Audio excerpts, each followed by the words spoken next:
দয়াময় পরম দয়ালু আল্লাহর নামে।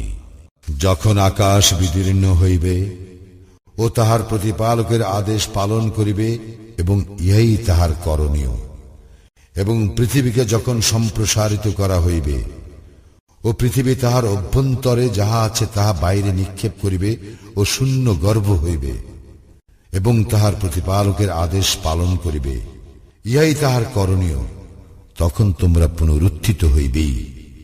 হে মানুষ, তুমি তোমার প্রতিপালকের নিকট পৌঁছা পর্যন্ত কঠোর সাধনা করিয়া থাকো, পরে তুমি তাহার সাক্ষাৎ লাভ করিবে।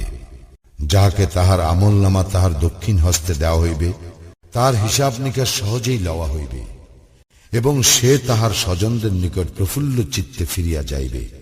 এবং যাহাকে তাহার আমলনামা তাহার পৃষ্ঠের পশ্চাৎ দিক হইতে দেওয়া হইবে সে অবশ্য তাহার ধ্বংস আহ্বান করিবে এবং জ্বলন্ত অগ্নিতে প্রবেশ করিবে।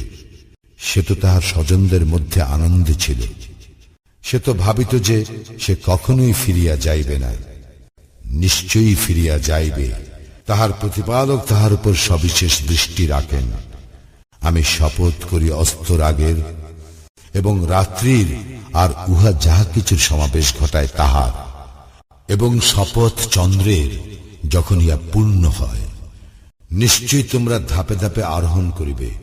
সুতরাং উহাদের কি হইল যে উহারা ঈমান আনে না, এবং উহাদের নিকট কুরআন পাঠ করা হইলে উহারা সিজদা করে না, পরন্তু কাফিরগণ উহাকে অস্বীকার করে, এবং উহারা যাহা পোষণ করে আল্লাহ তাহা সবিশেষ অবগত।